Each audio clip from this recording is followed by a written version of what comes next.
Assalomu alaykum qadrli futbol muxlislari.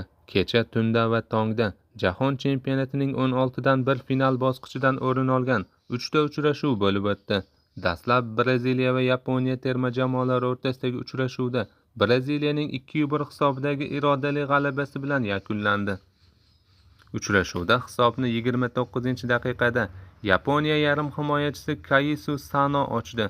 Braziliyalik tajribali yarim himoyachi Kazemiro 56-daqiqada muvozanatni tikladi.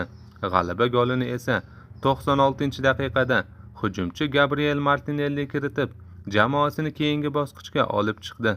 Shu tariqa Braziliya terma jamoasi Jahon chempionati 2026 ning 8 dan 1 finalida Cote d'Ivoire va Norvegiya juftligi g'olibi bilan kuch sinashadi. Tunda bo'lib o'tgan Germaniya va Paragvay terma jamoalari o'rtasidagi uchrashuvning asosiy va qo'shimcha daqiqalari 1-1 hisobida yakunlandi. Penaltilar seriyasida esa paragvayliklarning 4-3 hisobida qo'li baland keldi. 42-daqiqada Julio Enciso hisobni ochib Janubiy Amerikaliklarni oldinga olib chiqqan edi. 55-daqiqada Kai Havertz Germaniya safida gol urib muvozanatni tikladi.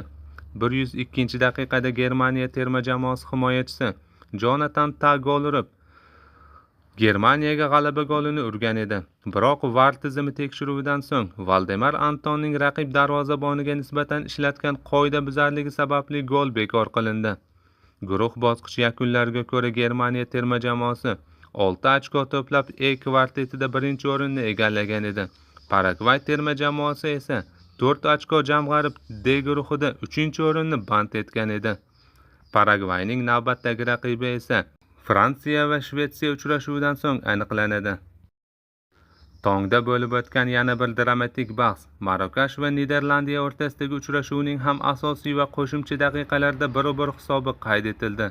Cody Gakponing 72-daqiqada kiritgan goliga 91-daqiqada Issa Diop javob qaytardi. Penaltilar seriyasida 3-2 hisobida Marokashning qo'li baland keldi. Marokash darvozaboni Yassin Bono seriyada bitta zarbani qaytargan bo'lsa, har ikkala jamoa ikkitadan zarbada mo'ljalni aniq nishonga ololmadi. 8 dan 1 finalda bir kun avval Janubiy Afrikani 1-0 hisobida mag'lub etgan Kanada Marokashga raqib bo'ladi.